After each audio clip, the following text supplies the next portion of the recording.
Yan, isang magandang hapon po sa bawat isa po sa atin. At welcome po muli dito tayo sa ating daily Facebook Live dito po sa Rema Fields. At ngayon pong week na to ay may panibago po tayong pag-aaralan. So ang topic po natin for this week ay Takes for Believers. So ang pinakauna po sa lahat, yung dito po sa Matthew chapter 11 verse 29. Ang sabi niya, take the yoke of Christ. Yan, basahin po natin. Yan, sundan niyo po ako dito sa Matthew 11, verse 29. Yan, simulan po muna natin dito sa verse 28. Ang sabi niya, lumapit kayo sa akin, kayong lahat na nanlulupaypay at lubhang nabibigatan, at kayo'y bibigyan ko ng kapahingahan. Pasanin ninyo ang aking pamatok at matuto kayo sa akin, sapagkat ako'y maamo at may mapagkumbabang puso, at makakatagpo kayo ng kapahingahan para sa inyong mga kaluluwa, sapagkat madaling dalhin ang aking pamatok at magaan ang aking pasan. Yan, so sabi niya, take for believers. So yung word na take, marami po siyang ibig sabihin, kung ito ba ay verb or noun. So isa po dito na sinasabi niyang take, sabi niya sa Merriam Dictionary, sabi niya, to receive or accept, whether willingly or reluctantly. So, ito yung isang bagay na tatanggapin mo na maaring maluwag sa loob mo or medyo hesitant ka o hindi mo gusto. At pangalawa, sabi niya dito, if you take something, you reach out for it and hold it. Yan, sabi niya, kung tatanggapin mo ang isang bagay, aabutin mo to at hahawakan mo.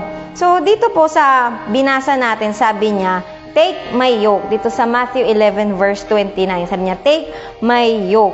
Na ibig sabihin ng take dito, may bagay na gusto ng Diyos na kuhain natin, pasanin natin, tanggapin natin. At isa nga dito na binabanggit niya, yung yoke na meron siya, yung yoke na dala-dala ng Panginoon. At dito, ano ba yung ibig sabihin po ng yoke? Yan, ang ibig sabihin ng yoke or yung pamatok, ito po yung isang wooden device na nilalagay sa mga hayop, kagaya ng mga kalabaw or yung mga malalaking hayop para pang-araro po nila. So last time na nag-solwin po kami, may nakita ako dun sa isang sinusolwinan po namin. Kahoy siya, sabi ko, ito pala yung pamatok. Kasi kumbaga, noon lang po ako nakakita ng in person ng pamatok na ang laki po niya, nung pagka-curve niya ganyan.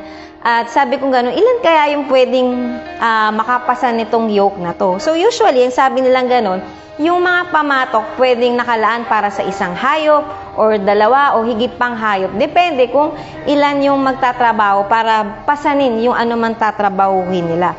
So, kagaya po dito, sabi niya, take my yoke. So, alam po ng Panginoong Hesus kung ano ang ibig sabihin ng yoke or ano ang itsura nito. At dito, yung mga Hudyo, ng mga panahon na yon, yung mga Hudyo ay sila po ay nakapailalim sa isang kautusan na masyadong nagbibigay ng mabigat na pasanin para sa kanila na tinatawag na rabbinical law. Dito po mababasa natin na kahit si Pedro dito sa Acts chapter 15 verse 10, na kahit si Pedro sinasabi niya na yung bigat ng pasanin na binibigay sa kanila, na kahit yung mga ninuno nila ay hirap na pasanin ng mga kautusan na to. Yan, basahin ko po sa inyo sandali yung Acts 15 verse 10. Ang sabi niya, kaya ngayon, bakit ninyo sinusubok ang Diyos sa pamamagitan ng paglalagay ng pamatok sa batok ng mga alagad, na kahit ang ating mga ninuno ni tayo ay hindi na kayang dalhin? So, kahit si Pedro, nakita niya kung gaano kabigat yung pamatok o yung rabbinical law na pinipilit ng mga Pariseyo na ipasunod sa mga Hudyo. At dito, nung time na sinabi po ng Panginoong Hesus na take my yoke, pasanin mo yung pamatok na meron ako, pinapaalala ng Diyos sa kanyang mga alagad at sa ating mga mananampalataya na yung yoke na meron siya ay hindi po kagaya ng yoke na pinapasan nila. Kailangan nilang sumunod sa mga kautusan. At dinescribe ng Panginoong Jesus kung ano siya at kung ano ang katauhan na meron siya. Sabi niya, sapagkat ako'y maamo at may mapagkumbabang puso. Ang nais ng Panginoon sa atin, sabi niya ganun, take my yoke, tanggapin natin. At matatanggap lang natin ito kung tayo mismo, kagaya ng definition ng take, na aabutin mo ito at hahawakan mo ito. Kahapon, alam niyo po, naalala ko, dahil anniversary po natin kahapon, di ba po? So, nagluto kami, naghanda. Yan, nagluto kami ng pansit kabagan dito. So, sa sobrang dami ng pansit, sabi ko, bigyan ko nga yung kapitbahay namin. Yan, so, dumungaw po ako dun sa bintana habang nagluluto. Sabi ko, Nay, pansit po kayo. Itong nanay na to, hindi niya ako tinitignan. Sabi niya, nag-almusal na ako. Sabi ko, sige nanay, kain kayo ulit. Abang ito yung mangkok, inaabot ko pong ganyan sa kanya. Sabi niya, sige, busog na ako, kanina pa ako kumain. So, pangatlong pagkakataon, sabi ko pong ganun, sige nay, kung hindi nyo kakainin, mamaya po, lunch nyo, para hindi na kayo bibili pa. So, pang-4 hanggang pang-5 alok, sabi ko, para hindi na kayo na gumasto, sabi ko, itabi nyo na lang tong pansit na to, kahit di nyo kainin mamaya. Tapos, nung lumingon siya sa akin, inabot niya po yung kamay niya, tinanggap niya yung inaabot ko sa kanya. At sabi niya, sige, salamat, Pastora. Yan. So, nung inabot niya ulit yung mangkok, nagpasalamat siya ulit. So, kung ba, sa akin, ang thinking ko po, kako siya binibigyan nun, kasi para di na siya magastusan pa. Para hindi na siya mahirapan pa. Yan. So, nasa kanya na lang kung tatanggapin niya o hindi. At alam niyo po, ang Panginoong Yesus, may mga bagay na ino-offer po siya sa atin. May mga bagay na gusto ng Diyos matanggap natin, na kapag natanggap natin yung bagay na binibigay niya, magaangan tayo. Hindi tayo mahirapan. Kaya nga sabi niya, take my yoke. Tanggapin natin yung in-offer niya. Sabi niya, pasanin natin yung pamatok na meron siya, yung inaalok ng Diyos sa atin.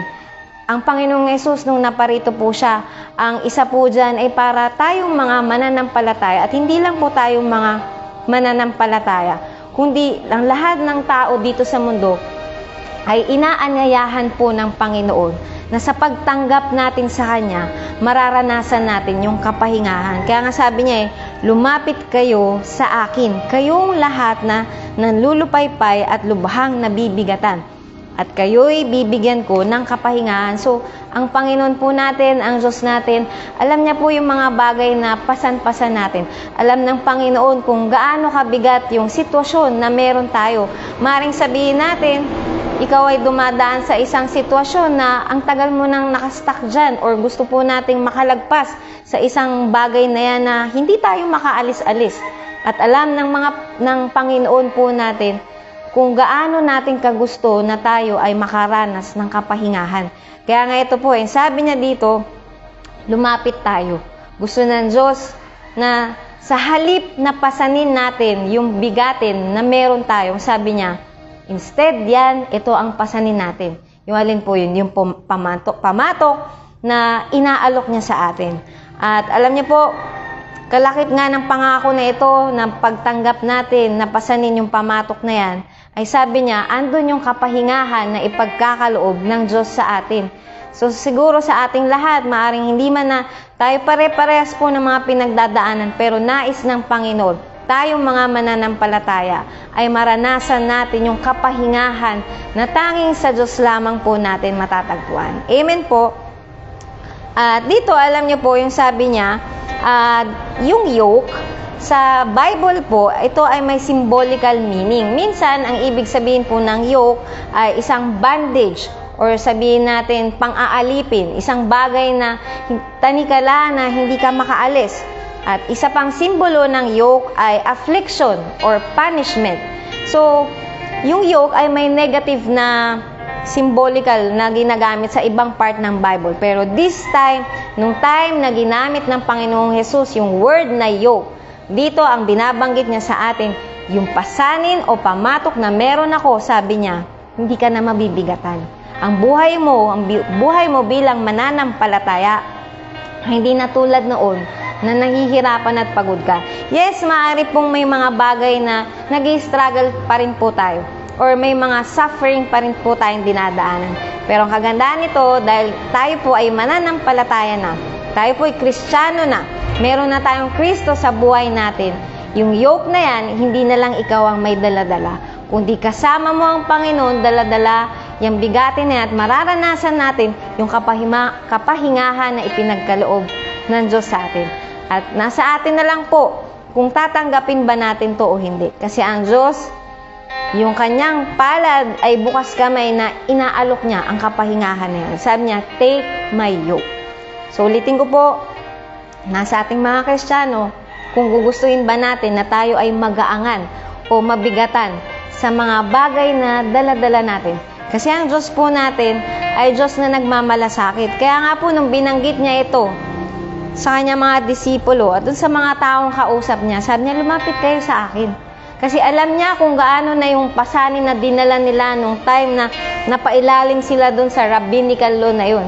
Pero sabi niya, nung time na nandito na siya, isang buhay na ganap at kasiya-siya ang pinagkaloob po ng Diyos sa atin. Amen po. At dito po sa verse 30, ang sabi niya, sapagkat madaling dalhin ang aking pamatok at magaan ang aking pasan. Sa English sabi niya, for my yoke is easy. Sa Greek word po, itong easy na to, for my yoke is easy. Yung Christos na tinatawag na ang ibig sabihin ay gracious, sweet, pleasant, mild. Na pinapaalala ng Diyos dito, yung yoke na ino-offer niya sa atin, ito ay punong-puno ng grasya at habag at malalasap natin ang sweetness ng Diyos sa buhay natin. Kaya nga sabi niya, lumapit ka sa akin. Kasi yung ino-offer ko sa yung pamatok, malalasahan mo ang sarap ng buhay na meron kang Kristo, na maaring may pasanin ka, pero paggagaangin ng Diyos dahil meron ka ng Diyos na kasama. Kaya nga ito pong topic natin, kanya takes for believers. Ano yung pwede mong matanggap? Ano yung pwede nating makuha bilang mananampalataya ng Panginoong Yesus? At alam niyo po, yung saya ng pagiging Kristiyano, yung saya ng buhay na meron kang Kristo, kahit dumadaan ka sa iba't ibang problema or bigatin, ang pangako ng Diyos, sabi niya, pagpapahingayin kita. At alam niyo po, nitong last time, may napanood po kaming ganyan. Meron yung isang OFW siya. Ngayon, sa kagustuhan nitong OFW na to, na makatulong po sa kanyang pamilya, so nagtrabaho po siya sa ibang bansa, at doon po naranasan niya na pahirapan siya ng amo niya na yung cellphone niya kinuha, na hindi siya pwedeng makipag-communicate sa pamilya niya sa Pilipinas. So ang ginawa nitong amo niya, kapag kakausapin niya yung pamilya niya, kailangan nakaharap siya doon sa amo niya. At one time, alam niyo po, itong OFW na to, sa galit ng kanyang amo ay pinaso siya ng plancha. At nakaranas siya ng iba't ibang pagmamaltrato. Na sa halip na tapos na yung kontrata niya, inabot pa siya ng more than 2 years at nagsasabi na siya na gusto ko nang umuwi. Pero alam niyo po, sa kakapilit niya na umalis na dun sa lugar na yun, ay mas lalo pa siyang pinahirapan ng employer niya. At alam niyo po, nung natapos yung palabas na yun, sabi ko, ang hirap talaga kapag nandun ka sa ganong sitwasyon. Na para bang walang saklolo, hindi mo alam kung paano ka matutulungan. At that time, yung OFW na yun, kinulong siya at wala siyang pera. At paiksayin ko po yung kwento, nakauwi siya ng Pilipinas at doon lang siya nakapagsumbong sa mga kinakukulan. Alam niyo po, iniisip ko yan hanggang pag-uwi namin dito sa church. Sabi ko, Lord, ang hirap pala kapag ang buhay mo, nakikipagsapalaran ka. At alam niyo po, habang nag-iisip po kong ganun, may pangungusap po ang Lord na hindi ko hangad na ang tao ay makaranas ng ganung paghihirap. At alam niyo po sa ating lahat, hindi hangad ng Diyos na may pasanin kang mabigat, na dala-dala natin yung problema na yan, na nahihirapan tayo. Kaya nga sabi niya, take my yoke, for my yoke is easy. Na gusto ng Diyos, maranasan natin yung dakilang habag niya at yung sweetness ng Diyos sa buhay natin. At alam niyo po, habang napapanood ko nung time po na yun, yung regarding sa OFW na yun, sabi ko, Lord, padala ka ng lingkod mo dun sa tao na yun, na magpapakilala sa kanya kung ano yung kaya mong i-offer. At sa ating lahat po, ang offer ng Diyos sa atin ay yung kapahingahan na sa Kanya lamang po magmumula.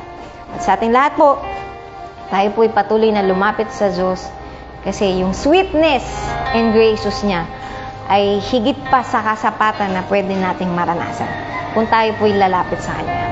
Amen po. Sige po, tayo pong lahat po ay umuko po at manalangin.